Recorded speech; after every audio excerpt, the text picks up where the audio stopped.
right, thanks.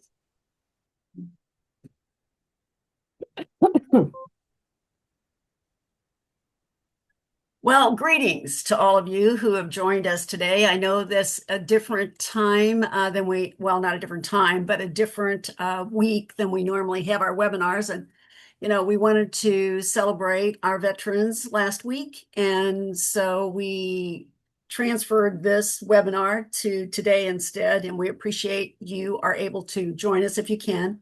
For those of you or other people who couldn't join, there'll be a recording sent out and they can view it later. So hopefully we'll have more people that will view the webinar. So again, welcome to this month's professional development webinar. I'm Connie Burnham. I'm the emergency management coordinator for the University of Missouri, and I'm the professional development program manager, basically the lead on that committee. And I'm going to serve as your moderator today. So I want you to take a moment to drop your name and your institution name into the chat box so that we know who's with us today. So we're going to hear from two very, very qualified people. And I know both of them. One I know much more than the other one because I work with her a lot on different projects, but both are very qualified. The webinar today is Lights Out Cooking, a 72-hour emergency preparedness cookbook. And our presenters today will be Cindy Brison and Soni Cochran. They're both from the University of Nebraska. Cindy has worked with Nebraska Extension for over 29 years. Her specialty is food safety, which is a perfect fit for working with Extension and with Eden. Cindy coordinates the food safety team for Nebraska Extension. She has worked with consumers after power outages and other disasters and was excited to work on this cookbook project. Soni is the Nebraska Extension Disaster Education Coordinator and lead for the Nebraska Extension Disaster Education Network team. She is the point of contact for Nebraska's VOAT, Heartland Eden, National Eden, and ESF 11. She is engaged in suicide awareness and prevention as a QPR instructor and as a member of the UNL Rural Family Stress and Wellness Collaborative Working Group. She's also working with teams engaged in Grand Challenge planning grants, and grant submissions, including weather-ready farms and serving at-risk communities and disasters, studying planning and response measures under the lens of equity.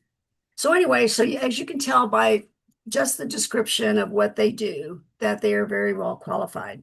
So the first thing I'm going to do is give you some housekeeping tips if I can get through this quick enough. If you have any questions, put them in the chat box and we will bring them up at the end of the presentation.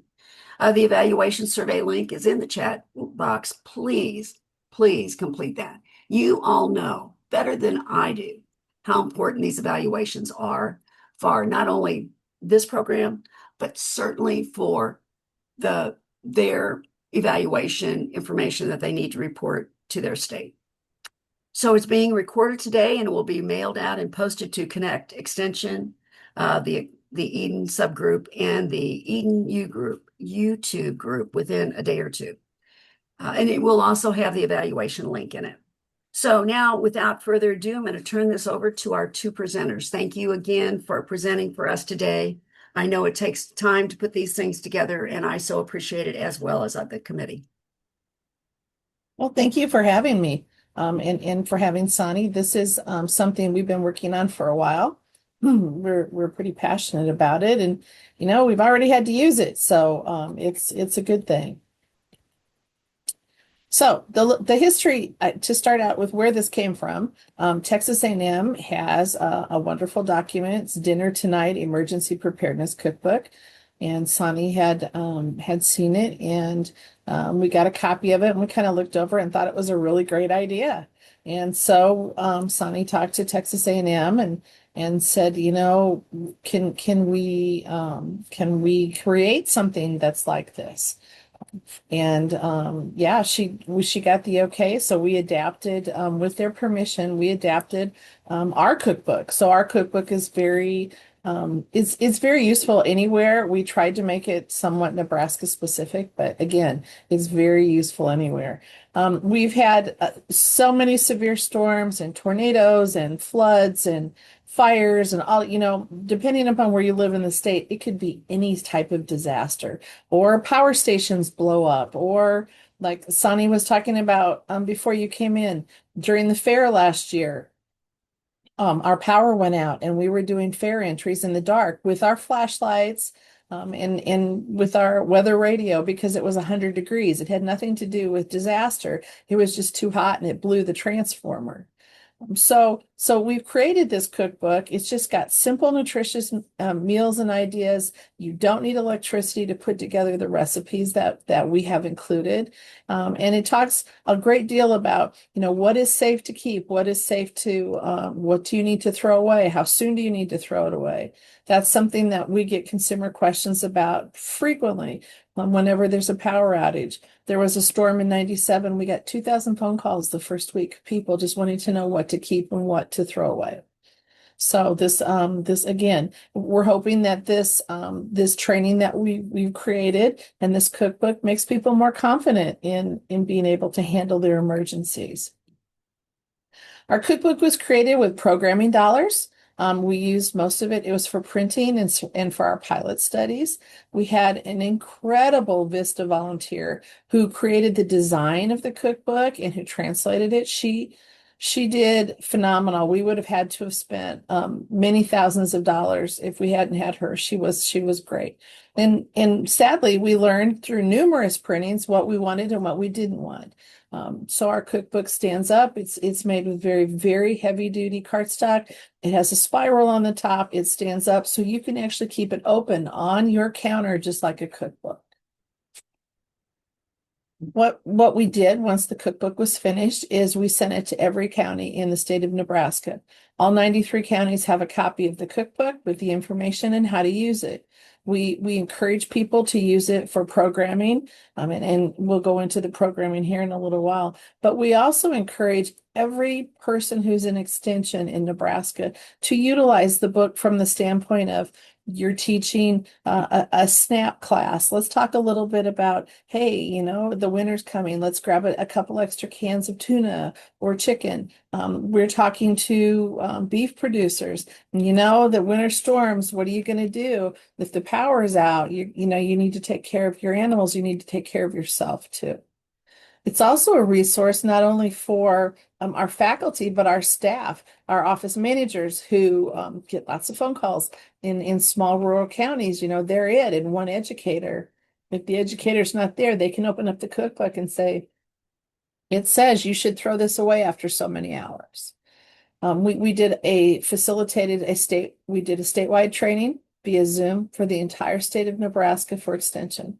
So anybody that could be on was on, and again, just like this, we recorded it and we sent it out statewide so people know how to use the resource.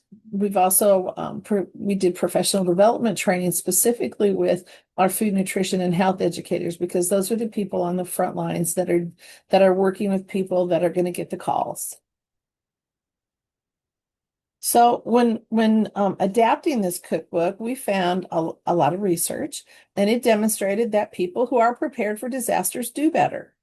We also found, sadly, that the people that don't do well, may not fare well in a disaster, are people over the age of 60. They're more likely to have it affect them very severely. So, something as simple as having an emergency plan, having a to-go bag, having extra groceries, things like that is going to reduce the negative impact. It's not uncommon in the state of Nebraska when they say snow is coming, everybody rushes to the grocery store and buys a gallon of milk and a loaf of bread. Those are the people we want to work with. What do you have so you don't have to rush to the grocery store? And we did find some research that said for every dollar spent on emergency preparedness, it saved $13. So I think that's a monetary amount that we can talk about. So we had an event. We had an Arbor Day tornado in 2024, and just recently did the statistics come out and the research behind this tornado from the standpoint of emergency preparedness. So we had 5 tornadoes that afternoon, just in about an hour, not even an hour, everywhere between an EF3 and an EF4. We had it was 31 miles long. It affected a lot of people. It affected in Douglas and Washington County, it affected 932 homes. So it's one of those things. We were grateful nobody died. There were minimal injuries, but a lot of damage that we're still cleaning up from and still trying to repair from. And this kind of shows through what the health department did with their survey. They did a survey after the tornado. How did you prepare? How did were we able to help you afterwards? So it was from the standpoint of the Douglas County Health Department, but you can see all the people that were affected and the swath that the tornado had cut. So it was a big thing, and especially during rush hour. So they sent out a survey. They surveyed over 2,500 people, and some of the results were really good. 77% knew where to shelter safely. That's good. 77% knew how to receive emergency alerts and warnings. That's good.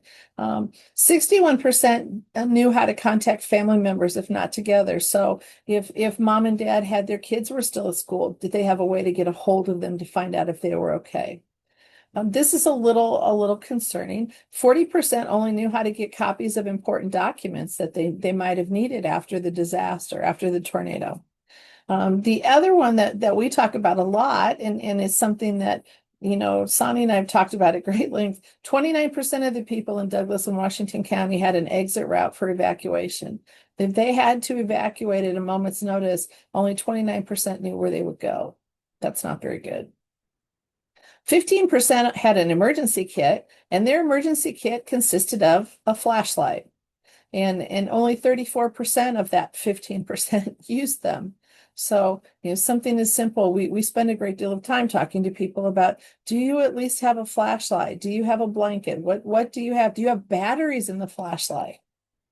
So when we talk about in our program, we talk about where are you going to find the information?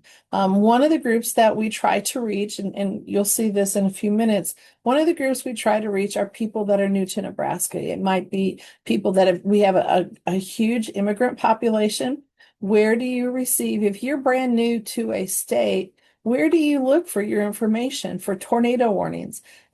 You can see that people look to social media. Not as many people look to the radio as I thought might. Many people listen for the sirens. And one of the problems with sirens is some people don't know what the sirens mean when they hear them go off. Cell phones, TV. The bad thing is that some people are relying on their cell phones. And sometimes during these types of experiences, I know in this particular tornado, the power went out. So there was no TV unless you're watching it on something like an iPad or something. And cell phone towers go down too. So, you have to be able to get your information from lots and lots of sources. One of the things that we're working on for part B of this cookbook is that what can we do to help people who have medical needs? So you're a person who is a diabetic, and we're talking to you about having food for 3 days. Okay, what kind of food does that involve? You don't have power for 3 days. How are you going to keep your insulin cold? You might have to use a walker. Can you get down to your basement? You might have oxygen. If the power goes out, how long does your battery last on your oxygenator? Do you have tanks of oxygen? Where are those tanks stored? Are you able to have a sign on your front door that says, my oxygen tanks are stored here, here, and here? A lot of people have problems after the tornado, just accessing services to get help. How many people can't hear the sirens because they're hearing impaired or they're vision impaired, or they have another disability. So those are the people that part B of this, that, hopefully there'll be things to come that we can align with, that we can help everybody. So, like I said, who do we want to reach? Everybody in Nebraska. It's a pretty lofty thing, especially people over the age of 60. Anybody that's new to Nebraska, especially our immigrant population. Anybody that participates in nutrition education programs, whether it's NEP or SNAP, people that are getting that have EBT cards, any community partners and stakeholders, we try to work with the health departments and the Department of Ag, and definitely everybody with Eden and any food safety educators. We belong to a group of 12 states that have food safety specialists and educators in this group. And we presented this program to that group because everybody has, at some point in time, a power outage, has a disaster, has something happen. So what does the training cover? We've created not only the cookbook, but the training to go with it. So the first thing we talk about is how to create an emergency preparedness kit, and it's based on your house. So in my house, we always tell people, so you start to stock your pantry. You maybe pick up some cans of tuna, maybe pick up some cans of chicken, things like that. But it's based on the needs of your house. In my house, if I only had tuna in my cabinet, half my family would starve to death because they don't like tuna. So it has to be based on what you're going to eat and what you're going to use, and you're going to rotate your stock. Oh, excuse me. Do you have children? Do you have to have foods that they like? Yes. Do you have special diets like diabetic diets? Do you have pet food for 3 days? Or if you have to leave, do you have pet food to take with you? We talk about building up a little bit of your emergency preparedness kit over time. And it can be something as simple as it fits in your kitchen. It's just in your pantry, but you can go to your pantry and have 3 days worth of food to eat. If I look in my pantry right now, I have 3 days worth of food to eat, and I try to rotate this stuff through. But by day 3, it might not be great, but we're still going to eat and we're still going to be fine. I think about college students. I think about my youngest son. I know what's in his fridge. It's a bag of chicken nuggets and it's a gallon of milk. He's going to starve to death. We need to think about, reaching all ages about, you should keep some canned goods. You should keep, things like that. Maybe Hy-Vee's not going to deliver. So if there's a blizzard, nobody's getting out. So we talk about rotating these things so that the canned goods don't expire because food is very expensive. And we talk about, today, just add an extra can to your grocery list. Don't stock it all at once. Prepare a go bag. If you have to leave, if there's a flood or a fire, what are you going to put in that to go bag? Is it going to have some granola bars? Is it going to have you can throw your medicine in there? What about documents that you might need? Part of the cookbook talks about not only what to do before, how to prepare, what to do during, and then what to do afterwards. And one of the things that we've had in the last couple of years in Nebraska is we've had some floods and we've had some fires. What do you do in your kitchen if you have a fire or a flood? What can you save? What do you have to get rid of? We talk about water supplies before, during, and after. Can you store water for 3 days for the amount of people in your household? What can you use immediately? If you have things in your fridge, obviously those are going to be the things you want to use immediately. What are you going to toss? If the power's been out for 2 weeks, you're probably going to toss most of it unless you've done something with it. During the storm of 97, we had power outages that lasted up to 2 weeks in Omaha. We had whole communities getting together, whole blocks. After the first day of the power outage, they were pulling everything out of their freezer and pulling their grills out in the middle of the street, and they were having a block party. They didn't want to lose their food, so they were cooking it and sharing it with everybody. So there's lots of things you can do. We talk about what to do without power. What can you use? How do you use a generator safely? How about a grill? Can't pull your grill inside. Don't pull your propane stove inside. We've had people in town blow up their garages and cause fires because they're bringing hibachis and things like that in their house. Carbon monoxide problems. The recipes in our book are a lot from NEP and our SNAP recipes for the state. They're nutritious. They're easy to prepare. They're usually pretty, not a lot of ingredients in them. And it's something that's very nutritious. And it gives you some ideas on what you can make for breakfast, lunch, and dinner. And then obviously the resources are in there, what to keep and what to toss. What should you use first? So when we teach a class on emergency preparedness, this is the actual PowerPoint that we use. And I wanted to show you that so you're aware. This is something that I think I know Soni and I have talked about it. And we'd definitely be willing to share our PowerPoint with you. So we talk about, emergency preparedness. Why is it important? Depending upon what's going on, you need to be prepared so you're not panicking, so you know that you'll be okay no matter what is going on. We want to make sure that depending upon who we're talking to, what's the risk in that area? In some areas in the state, you're more apt to fire or floods. Everybody's apt to storms, blizzards. We just had a thunderstorm last night. It's November. Who are your emergency contacts, and how are you going to get a hold of these people? If you have your powers out and you need help, who are you going to call? Do you have an evacuation route? Do you have a shelter location? I appreciate that in Nebraska, we send in a plan for our office. Where are you going to shelter if there's a storm? How many people fit there? Things like that. Those are all things we should think through. Where can you go in your house? And then practicing emergency drills, so important. So I love this. Do you know the difference between a watch and a warning? And a lot of times the people we are talking to don't. They get confused. I know in the last year, meteorologically, they have changed some of the terms. So it might not be a watch, but it might be called something else. So we explain watches versus warnings in a very easy manner. If you are in a watch, a flood watch, a tornado watch, a thunderstorm watch, doesn't matter.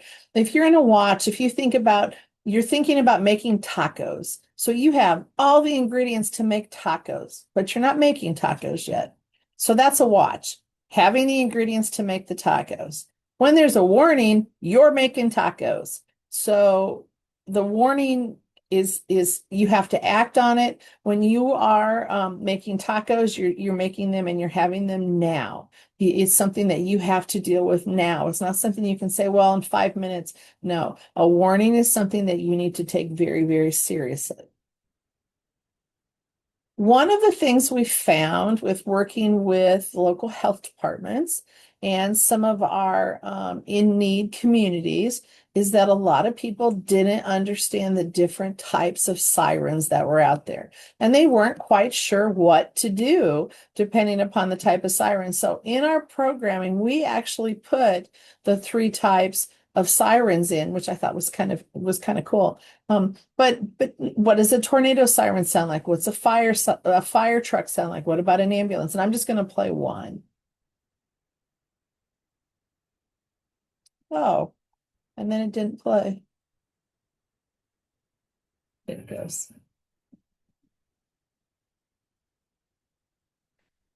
So being able to play what that siren sounds like for somebody who's not from our state or somebody who maybe is not used to tornadoes, this is what it sounds like.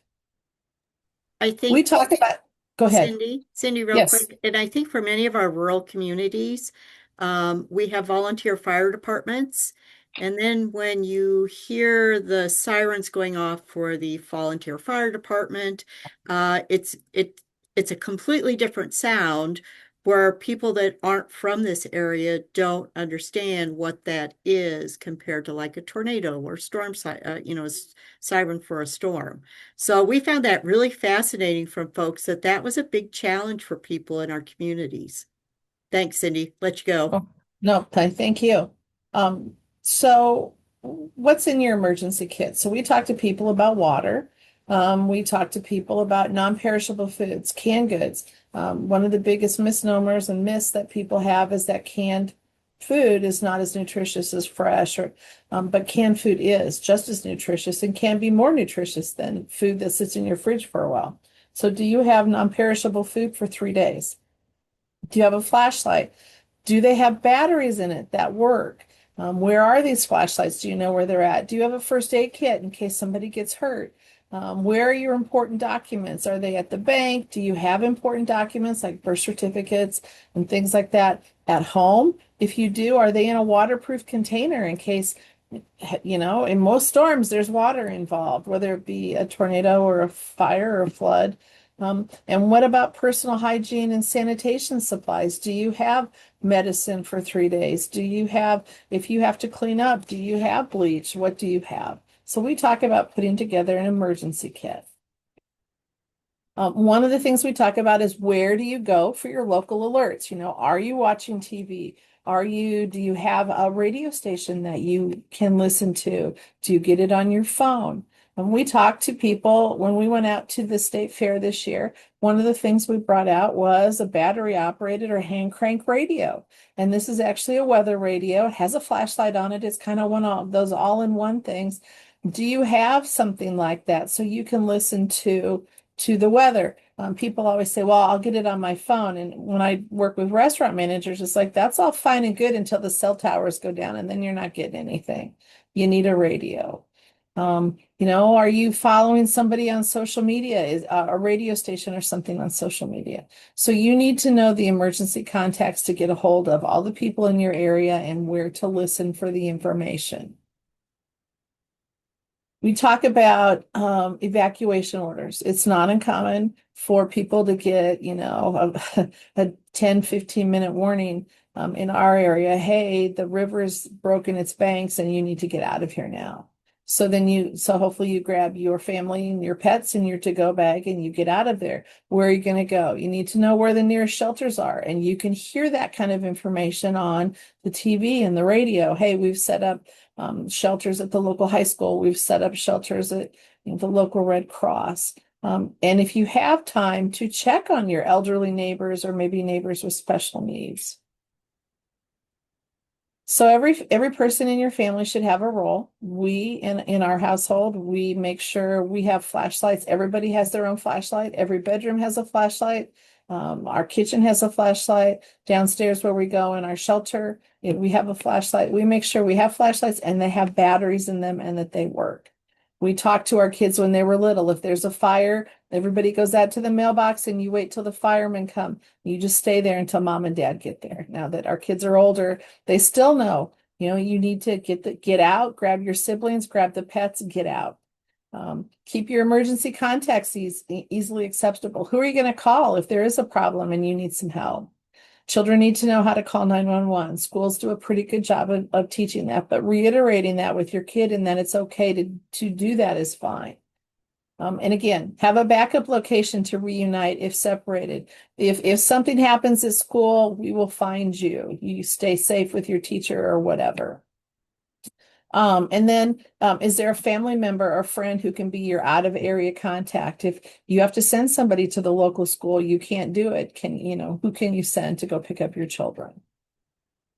You can start a community emergency response team in your area, and we talk to consumers about that, where they can organize preparedness workshops and drills. We've done that with our local health departments and our state Department of Ag, getting health departments ready for any sort of disaster problems. We look at supporting vulnerable populations like seniors and people with disabilities. We work with local emergency services and authorities. When Soni and I went out to the state fair with some other extension people, and we talked to people that were, the average age was above 60. We talked to them about being prepared, and their thought processes on how they thought they were prepared were not as good as if they were really prepared. They found as we started to talk that they weren't as prepared as they thought they were. So this is our cookbook. It's in English and Spanish, which is very nice. One of the things that the cookbook talks about is saving water. You should have a 3-day supply. If you don't, then how can you boil? How can you disinfect or filter water? And you need to, if you're storing water, you need to replace it every 6 months. We talk about that. I did a TV spot this last week and talked about saving water and doing it correctly and got chewed out because I said you shouldn't save it in your bathtub. What I should have said was you shouldn't save water in your bathtub unless, clean it out first. It would be the correct answer. So a 3 day supply of food, do you need to have it in a bucket that you can take with you? It could be, or it could just be in your pantry and you just keep revolving through it, beans and tuna and peanut butter and nuts and things like that. Foods that don't need refrigeration, you should store them not someplace hot. They shouldn't be outside. They shouldn't be in your garage. And again, you want to watch so they don't expire, so you're not losing that food. We give lots of options for preparing foods, a butane hot plate, a gas stovetop would work as long as it doesn't have an electric starter on it. Camp stoves, grills, outdoor fire pits, all these are ways to prepare hot food. The thing that we do talk about at great length is that if you're going to have all these canned goods, you need a can opener and a manual can opener, and have paper plates and plastic silverware, because if you're in a disaster, you might not have the water to wash your dishes, but you can use disposable items. Some of the recipes that we have things for breakfast, like making your own banana nut oatmeal, making buffalo chicken salad out of canned chicken, or salmon tacos out of canned salmon, a stir fry out of canned vegetables. For the fair, when we went out to talk to older Nebraskans during older Nebraskans days, one of the recipes we sampled was peanut butter energy bites. These are just those no-bake rolled peanut butter, or old-fashioned oats, nuts, things like that. And you can make these and put these in the freezer and just pull them out to eat, as you need them. Or if there's a power outage, you can pull them out and they're a source of protein. But that was probably the most popular recipe. Everybody was very excited about the peanut butter energy bites. So when we talk to people about setting up an emergency shopping list, when you go grocery shopping, think about, can you get canned beans? Can you get instant oatmeal? Can you get canned protein? What about shelf-stable things like rice and peanut butter and tortillas? A lot of these things you might already have in your cabinet and not even think about it. Can you season your food so it tastes a little better? And again, manual can opener and paper disposable plates. We talk about using your fresh produce and things in your fridge up first because they're going to spoil. We talk about putting things in coolers, and that's very important. During the storm of 97, right before Halloween, we had a huge snowstorm. Like I said, people were out of power for 2 weeks. The local TV station, the second day of the storm, or must have been the second day, was telling people to put their food in the snow. It's cold outside. You won't lose it. Put it in the snow. Well, people were very upset and called us because they put their food in the snow, just like the local TV station told them, and dogs urinated on them. Animals, raccoons and things like that came up and ate them. It's like, no, let's put the food in coolers. Let's not put the food in snow. We talk about not cooking indoors with fire. We talk about carbon monoxide, doing things safely, and using a thermometer. If you're going to cook something and it's raw, let's make sure that you're cooking it to the right temperature, because during a disaster, having a foodborne illness would be dreadful. So the whole point of our program is that we want people to be prepared. We want them to feel more confident from the start, before something happens, during it's happening, and at the end when it's over, and recuperating. What can we do to help people be prepared? We want them to not perish. We want them to stay as safe as possible. And just small things today can help. So, again, my goal today is hopefully all of you will go home. I'm sure I'm talking to the choir, and you'll make sure you have 3 days worth of food in your cabinet if it snows tonight. So, we talk to people about taking this very seriously. And again, depending upon where you live, depends on the level of readiness you are. If you live out on a ranch, miles away from town, you're not going to be able, if there's a blizzard, to go drive in and go to the local grocery store purchase things. So, are you ready? Can you sustain yourself and your family for 3 days? There are some other emergency preparedness cookbooks I really want to make you aware of. Yesterday, when I was doing kind of a Google search, there's a lot of health departments that have created their own, like copious. Some of them are 100 pages long. This is a good one. This is actually on the Eden site. This is from the University of Arkansas. This is another form of emergency preparedness cookbook. And then there's the Texas A&M Cookbook. That's online too. You can download that. So in the state of Nebraska, we have 360 extension experts, 360 staff members that work for extension. We cover all 93 counties. We connect with 1.9 million people in 8 major programming areas, and Eden is definitely one of them. No, I think that extension does a good job. We're able to reach the people where they need the information. So that was the PowerPoint. So if you want to teach the class, that would be the PowerPoint we would send you. So you obviously would probably change out the Nebraska stuff about extension at the end, or not. So we show them the PowerPoint. We talk about setting up their emergency kit, and then we try to do a hands-on experience. So we've come up with a couple things that you can do that kind of drives your point home. We talk about specific households. So Mary, in your household, what kind of things would you put in your pantry that you could use for 3 days? That wouldn't have to be, you wouldn't have to heat it up, but if you could on a grill or something, what would your family need? And we give them suggestions if they kind of get stuck. And then one of the things we've done is we bring in, it's pretty inexpensive to bring in a recipe or two, especially if you're using canned goods. And we mix together, a tuna salad or a salmon salad or a chicken salad and let them try that so they can kind of see what the recipes taste like, or an energy ball. One of the other things is that, asking them, okay, what's in your cabinet right now? Thinking about the things that are in your cabinet without using any heat to heat it up. What could you make for dinner tonight? Give them some ideas. What could you make for a snack? Thinking about, the food. Okay, you use the food in your fridge, but once that food is gone, what can you do? So where can you offer these presentations? How can you utilize this? One of the things is you can take the PowerPoint and you can loop it on a monitor at your local county fair or your local state fair or any other community event you're at. It's very, people will stop and they will watch it.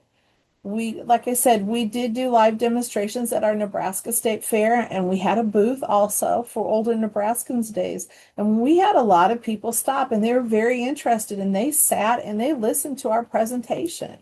Um, we have shared cookbooks with our local county commissioners and our local state senators. We've shared our cookbooks with our extension boards. Hey, you need to get the information out there that we're working on emergency preparedness, and what kind of groups do they think we need to be reaching.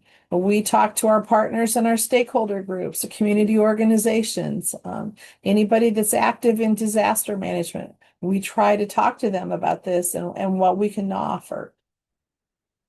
So we have a toolkit put together. It has the PowerPoint in it.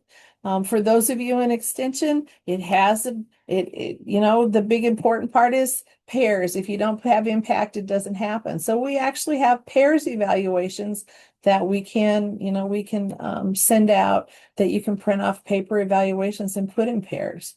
And we have postcard information for downloads and purchases of the actual cookbook. So when we teach the class, if we bring people in and they're coming in for a class, what we'll do is we'll give them a discount code, and they have a one-time offer to download the cookbook on their computer. The value is $5. To get a digital download, it's only $5 for English or $5 for Spanish or $8 for both. and people can download it and save it on their computer. And we also sell the print edition. And I think everybody understands, once you have something printed and it's spiral bound and it's in really, really heavy, very nice looking paper, in order to get any money back, we had to charge $15 for the cookbook, but we've been advertising it for the last couple of weeks. It's a great Christmas gift. It's a nice cookbook. You can have it shipped or you can pick it up if you're in Nebraska. We're selling it in the downloads and the actual cookbook. If you want it, a hard copy, we're selling it through our UNO marketplace. But if you are a tax exempt organization, you can give them an email and they will take care of you so you're not charged tax. So that's kind of our presentation. Soni, have I missed anything? No, I don't think so. I would say, so this team, we pulled together this team that worked on the cookbook. And what was really neat is we have a gal from the health department who works with Spanish speaking folks, and she's able to present this in Spanish for those families. And it's fun. I sat in on one of those, and again, bringing out the manual can openers and going through and preparing some of those foods in person. It was fun to see the reactions and the questions that were being asked, actually, of the whole preparedness presentation piece. And one thing the cookbook also has is, like Cindy had talked about, after a flood or a fire, and you need to decide what to throw out. Something I didn't even think about were the types of caps and lids that are on containers, that even if the product is sealed, that type of cap makes a difference on whether you keep it or toss it. Some of those flip top caps, some of the screw off caps. So there's actually pictures of those caps in the cookbook so you can see which ones, if you have a flood or whatever, that you need to toss, even if the food hasn't been used before. So I can guarantee the peanut butter bites are extremely popular. That was really fun to get out there. Older Nebraska's day at the state fair was a great place to showcase this. As we've talked, that those folks over 60 are one of our most at-risk populations. So if your community has that type of event, or you have a senior center, a community center that has regular meetings with those folks that are over age 60, this would be a great program to share with them. And those folks over 60s remind me of when I was doing work with master gardeners. They've got a lot of great stories and experiences that they can share, and then you can build on that with your kind of your education with those folks. So we've really enjoyed this program and getting this out to people and seeing their reactions with some of the recipes. We did the recipes also with we have an Eden team in Nebraska with our Eden team. And they really enjoyed that as well. So, staff training, working with your colleagues in different offices. I shared the cookbook with our offices in the building I'm at. I'm in Shadford, where there are those ranches, and those people understand those blizzards and those floods. And I know many of you on here are probably in locations where it's much warmer, but you're also dealing with situations where you may have a hurricane or some other events, severe storms that come through. So I know in Nebraska, and we've had an increase in the intensity and the frequency of our severe storms. In the last couple of years, power outages are no joke. We have had some long-term power outages due to straight line winds, severe storms, blizzard events, and as Cindy mentioned, just out here in western part of South Dakota, Wyoming, there was a power outage not related to weather that impacted a wide area. So it's always good to have this information. And I like the idea of getting the download, putting it in your emergency kit. You can, or get the cookbook, put it in your emergency kit. I mean, you can always have it on your tablet, on your phone, but it's really neat how this cookbook, one side is Spanish, one side is English. So no matter who you're working with, there's those two language pieces there within that cookbook. So I think I got it. I think I got that other piece about the siren. That was a huge deal for our folks. And I didn't even think about people may not understand the difference in sirens in many of these communities.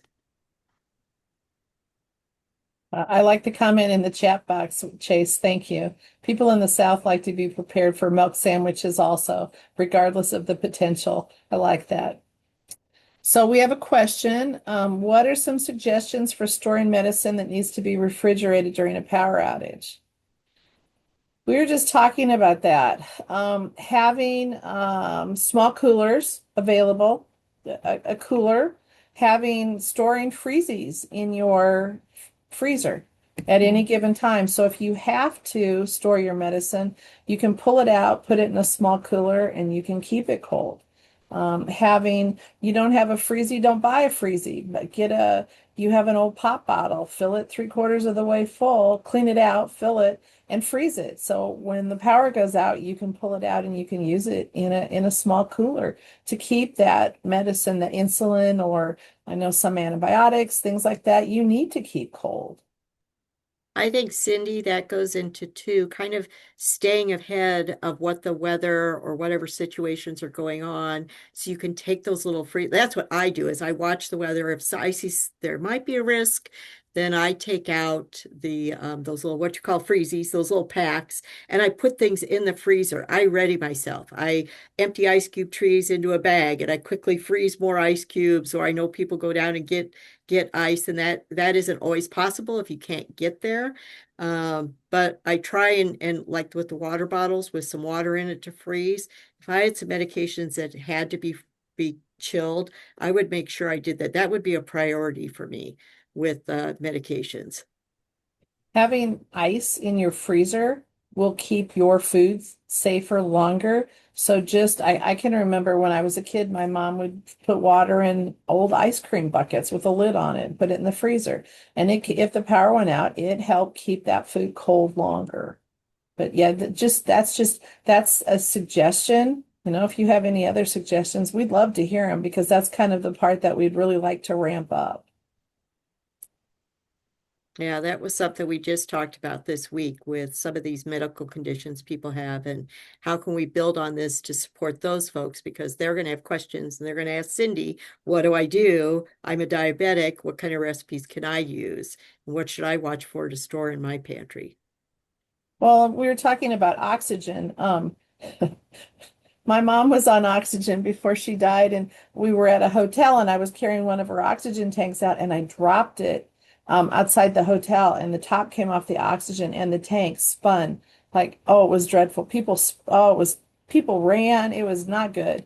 But then Sani brought up the point, if you are a first responder in an emergency, they need to know if it's a fire, especially where are your oxygen tanks stored? I know she had some upstairs in a cabinet and some downstairs in a closet. You need to know that because that can be very explosive and can be very dangerous. Maybe there's a hang tag or something inside your front door that says, hey, there's always a sign on the front door that says oxygen in use, but maybe on the inside it says where the oxygen tanks are. Because if you're on oxygen, you need oxygen tanks in case the power goes out. Questions? Any questions? I was going to say I'm so impressed by all this information. This is Connie. This is right up my alley because this is what I do, emergency management. But you have so many good practical ideas. Like about how to uh, make your own ice. I mean, like your mom did. That's a lot of times even smaller containers of that. I put in the freezer. So that I have them ready if I need to. And it's not even an emergency, but I need some ice. Well, I have plenty of time if I'm thinking about it. And so these sort of things are things that, you know, when you bring them up, people go, "Oh, I never thought about that."